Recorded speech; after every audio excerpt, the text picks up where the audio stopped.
నమస్తే, నేను ప్రశాంత్. పీఓకేని భారత్లో కలుపుతున్నారా? పీఓకే ప్రజల ఒపీనియన్ ఏంటి? పీఓకే ప్రజలు అసలు ఏమనుకుంటున్నారు అనే విషయాలు అయితే తెలుసుకుందాం. దీని గురించి అయితే మాట్లాడేందుకు ప్రస్తుతం మనతో పాటు సీనియర్ జర్నలిస్ట్ సిఎస్ రావు గారు ఉన్నారు. నమస్తే అండి. నమస్తే సార్, పీఓకేని మన భారత్లో కలుపుతున్నారా? అసలు పీఓకే ప్రజల ఒపీనియన్ ఏంటి? అక్కడ వారు ఏమనుకుంటున్నారు? వాళ్ళ సిచ్యువేషన్ ఏంటి? పాకిస్తాన్ ఆక్రమిత కాశ్మీర్ అది భారత్లో భూభాగం. అది ఎప్పుడైనా సరే భారత్లో భూభాగం అవుతుందని చెప్పి చాలా కాలంగా చెప్తూ ఉన్నారు. ఈ పాకిస్తాన్ ఆక్రమిత కాశ్మీర్ అనేది ఒక పెద్ద ఇష్యూ. మరి అది పాకిస్తాన్ ఏమో అక్కడి నుంచి ఉగ్రవాదాన్ని పెంచి పోషిస్తోంది దాన్ని కేంద్రంగా చేసుకుని. సో అందుకే పీఓకే అని అసలు భారత్లో భూభాగం అది. పీఓకే పాకిస్తాన్ ఆక్రమించేసింది, దాన్ని మనం ఓన్ చేసుకోవాలి, భారత్లో భూభాగం చేసుకోవాలనేది చాలా కాలంగా అనిపిస్తుంది. బీజేపీ వాళ్ళ ఎజెండాలో కూడా ఉంది. అది బీజేపీ ఎజెండాలో ఉంది. నరేంద్ర మోడీ గారే ఎప్పటికైనా పీఓకేని ఓన్ చేసుకుంటారని చెప్పేసి అనుకున్నారు. ఆపరేషన్ సింధూర్ సందర్భంగా పీఓకేని హ్యాండ్ ఓవర్ చేసుకుంటారు, పీఓకేని భారత్లో భూభాగంగా అనౌన్స్ చేస్తారని చెప్పి అనుకున్నారు. కానీ అది జరగలేదు. అర్ధాంతరంగా సీజ్ ఫైర్ మనం చూసాం. మళ్ళీ ఇప్పుడు రాజ్నాథ్ సింగ్ గారు, రక్షణ శాఖ మంత్రి రాజ్నాథ్ సింగ్ గారు సంచలనమైన ప్రకటనలు చేశారు పీఓకే మీద. ఏం చేశారు? పీఓకే అనేది భారత్లో భూభాగం. ఎప్పటికైనా అది పోరాడకపోయినా, భారతదేశం యుద్ధం చేయకపోయినా పీఓకేలో ఉండేటువంటి ప్రజలే తిరగబడి పాకిస్తాన్ నుంచి వేరయ్యి భారత భూభాగంలో చేరతారు అనేటువంటి ఒక స్టేట్మెంటు వ్యాఖ్యలు చేశారు. అది కూడా విదేశాల పర్యటనలో ఉన్నప్పుడు చేశాడు ఆయన. ఆయన చేసినటువంటి ప్రకటన ఇప్పుడు సంచలనంగా మారింది ప్రపంచవ్యాప్తంగా. ఎందుకనంటే పీఓకే మీద అసలు ఈ ప్రకటన చేశారంటే యుద్ధం చేసి తీసుకొచ్చుకుంటారా, లేదంటే పీఓకే అంటే పాకిస్తాన్ ఆక్రమిత కాశ్మీర్ భూభాగంలో ఏదైనా ఆపరేషన్ కొనసాగిస్తున్నారా అనేటువంటి ఒక చర్చ మొదలైంది. ఈ స్టేట్మెంట్ నిన్న తర్వాత పాకిస్తాన్కి సహజంగానే భయం పట్టుకుంటుంది. కారణం ఏంది? ఒకవైపు బెలూచిస్తాన్, ఇంకోవైపు పీఓకే. ఇప్పుడు బెలూచిస్తాన్లో ఉన్నటువంటి బెలూచిస్తాన్ ఆర్మీ పాకిస్తాన్ ఆర్మీని తరిమి కొడుతుంది, ఆర్మీని లేపేస్తుంది. పాకిస్తాన్ ఆర్మీని ఈజీగా లేపేస్తుంది బెలూచిస్తాన్ ఆర్మీ. మన ఆపరేషన్ సింధూర్ సందర్భంగా మనం చూసాం.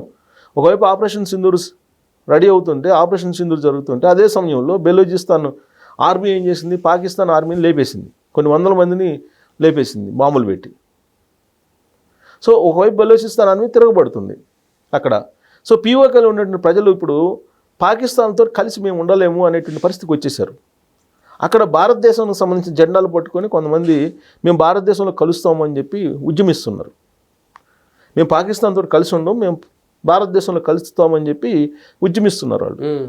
అది గమనించినటువంటి రాజ్నాథ్ సింగ్ గారు, మనం యుద్ధం చేయాల్సిన అవసరం లేదు పీఓకే కోసం, అక్కడ ఉండేటువంటి ప్రజలు, ఆ భూభాగంలో ఉండేటువంటి ప్రజలే తిరగబడి పాకిస్తాన్ నుంచి మేము వేరుపడిపోయి మేము అసలు పాకిస్తాన్లో మేము కలిసి ఉండము, మేము భారత్లో కలుస్తాము, భారతదేశంలో భాగస్వాములు అవుతామని చెప్పేసి అక్కడ పెద్ద ఎత్తున మీకు నినాదాలు వస్తున్నాయి అక్కడ ఉండే ప్రజల నుంచి. దాన్ని చూసిన తర్వాత ఇప్పటికైనా ఇవాళ కాకపోయినా రేపైనా సరే ఖచ్చితంగా వాళ్ళు మళ్ళీ భారత భూభాగంలో కలుస్తారు. అక్కడ ఉండే ప్రజలే కలుస్తారు. ఆ ప్రజల తిరుగుబాటుని ఎదుర్కోలేక పాకిస్తానే ఆ భూభాగాన్ని వదులుకుంటుంది అనే యాంగిల్లో ఆయన మాట్లాడారు. సో ఇది కొంచెం సంచలనంగా మారింది, సంచలనమైన అంశమే. ఎందుకనంటే పీఓకేలో ఉండేటువంటి వాళ్ళని ప్రొవోక్ చేస్తున్నారా భారతదేశం, అందుకే ఆ విధమైనటువంటి ఆపరేషన్ కొనసాగిస్తున్నారా, అందుకే వీళ్ళు ఇలాంటి స్టేట్మెంట్ ఇచ్చారా అనేటువంటిది ఇప్పుడు అంతర్జాతీయ సమాజంలో చర్చ జరుగుతుంది. సరే, ఇప్పుడు పీఓకే ప్రజలు ఇప్పుడు భారతదేశంలో కలిస్తే కనుక మరి పాకిస్తాన్ వారు ఒప్పుకుంటారా? పాకిస్తాన్ వారు మళ్ళీ పీఓకే ప్రజల మీద ఏమైనా దాడి చేసే అవకాశం ఉందా? చేస్తున్నాం కదా, మిలిటరీ ఉంటుంది కదా అక్కడ, పాకిస్తాన్ మిలిటరీ ఉంటుంది. ఎప్పుడు పాకిస్తాన్ మిలిటరీ మీద తిరగబడుతున్నారు అక్కడ ఉన్నటువంటి ప్రజలే తిరగబడుతున్నారు కదా.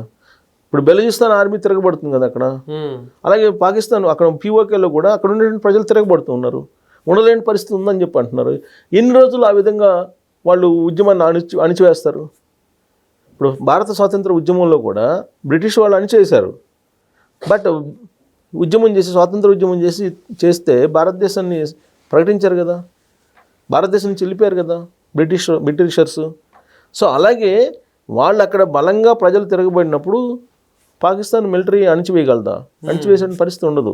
పైగా పాకిస్తాన్ ఆర్థికంగా పుష్కలంగా ఉన్నటువంటి దేశం అంటే కాదు.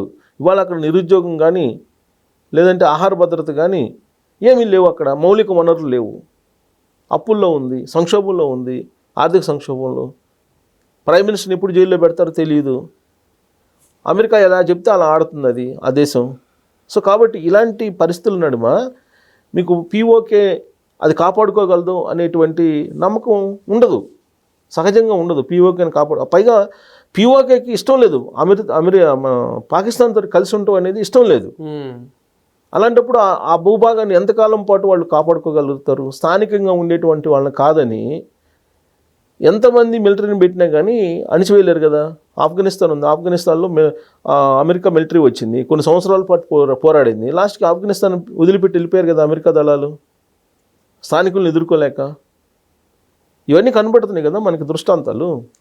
పైగా ఈ మధ్యకాలంలో సౌదీకి రాజుతోటి కలిసి సౌదీ రాజా ప్రకటించాడు, పాకిస్తాన్ మీద దాడి జరిగితే మా మీద కూడా దాడి జరిగినట్టే అని. పాకిస్తాన్ ప్రధానమంత్రి కూడా సౌదీ మీద ఏదైనా జరిగితే మా మీద జరిగినట్టే అన్నారు. ఇది ఇచ్చిపుచ్చుకునే దూరంలో వాళ్ళు మాట్లాడిన తర్వాత ఈ స్టేట్మెంటు రాజ్నాథ్ సింగ్ గారు ఇవ్వడం అనేది కొంత సంచలనమే. ఇంకోటి ఏంటంటే ఇస్లామిక్ కంట్రీస్ అన్నీ కూడా ఇస్లామిక్ నాటో అనేది ఒకటి ఏర్పాటు చేయాలి. అరబ్ కంట్రీస్ అన్నీ కలిపి అరబ్ నాటో అనేది ఒక ఏర్పాటు చేయాలని చెప్పి ఈ మధ్య ఒక సమావేశాన్ని కూడా ఏర్పాటు చేసుకున్నారు. సో ఇలాంటి పరిస్థితుల్లో పాకిస్తాన్ మీద యుద్ధం వెళ్ళేటువంటి పరిస్థితి ఉందా అంటే లేదు. పాకిస్తాన్ మీద యుద్ధం చేస్తే ఆ దేశానికి నష్టపోవచ్చు, ఆ దేశాన్ని ఓడిపోవచ్చు, ఆ దేశం ఓడించవచ్చు ఆ దేశాన్ని.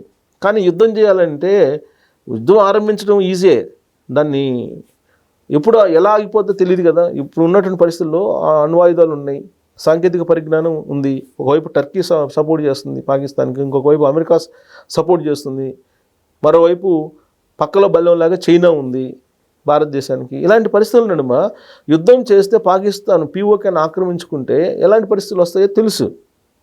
అందుకే దౌత్యపరంగా అక్కడ ఉన్నటువంటి ప్రజల్లో తిరగబడితే కనుక, అక్కడ ఉన్నటువంటి ప్రజలు తిరగబడితే అప్పుడు ఆటోమేటిక్గా పీఓకే వస్తుంది అనేది. యుద్ధం చేసి తీసుకొస్తారా అని అంటే కాదు, యుద్ధం చేసి కాదు, అక్కడ ఉన్నటువంటి ప్రజల ద్వారానే తీసుకొస్తామని చెప్పి రాజ్నాథ్ సింగ్ గారు సంచలన ప్రకటన చేశారు. అలాంటి పరిస్థితి ఉందా అని అంటే ఉంది అని చెప్పి అనుకుని ఆయన ప్రకటన చేశారు. పీఓకే గురించి పీఓకే మనదే, మేము పీఓకేని ఆక్రమించేస్తామని చెప్పి దాదాపు సంవత్సరం క్రితం నుంచి ఆయన చెప్తానే ఉన్నారు. ఆపరేషన్ సింధూర్లో ఫస్ట్ అసలు టార్గెట్ ఏంటి అని అంటే పీఓకేని హ్యాండ్ ఓవర్ చేసుకోవటమేను అని చెప్పి అనుకున్నారు. కానీ దాని జోలికి వెళ్ళాల. ఎందుకు వెళ్ళలేదంటే వ్యూహాత్మకంగానే వెళ్ళాల, వ్యూహాత్మకంగానే దూరంగా ఉంది. లేదంటే భారత ఆర్మీ పీఓకేని హ్యాండ్ ఓవర్ చేసుకోవడం పెద్ద కష్టమేం కాదు. అక్కడ ఉన్నటువంటి ప్రజల విసికెత్తి పాకిస్తాన్ మీద వ్యతిరేకత వచ్చి ఆ పాకిస్తాన్ ఉండే పాలకుల్ని, పాకిస్తాన్ మిలిటరీని తన్ని వాళ్ళని నానా రకాలుగా ఇబ్బంది పెట్టి వాళ్ళే భారత భూభాగంలో కలవాలి, అప్పటి వరకు వెయిట్ చేయాలనేటువంటి వ్యూహాత్మకంగానే భారత ప్రభుత్వం వ్యవహరిస్తుంది. సో ఈ క్రమంలో ఇప్పుడు అంతర్జాతీయంగా జరుగుతున్నటువంటి పరిణామాల క్రమంలోనే పీఓకే గురించి మాట్లాడారు. ఎవరు? రాజ్నాథ్ సింగ్ గారు మాట్లాడి ఉండొచ్చు అని చెప్పి అనుకుంటున్నారు. బట్ అంతర్జాతీయ సమాజంలో మాత్రం ఆయన చేసినటువంటి ఒక చిన్న వ్యాఖ్య చర్చనీయాంశం అయింది. అంటే మళ్ళీ యుద్ధం చేస్తారా పాకిస్తాన్ తోటి పీఓకే కోసం అని. అందుకే క్లారిటీ ఇచ్చారు, పీఓకే కోసం మేము యుద్ధం చెయ్యము, మేము యుద్ధం చేయకుండానే పీఓకే మాకు వస్తుంది అని చెప్పి ఆయన క్లారిటీ ఇచ్చారు. Thank you sir. Thank you.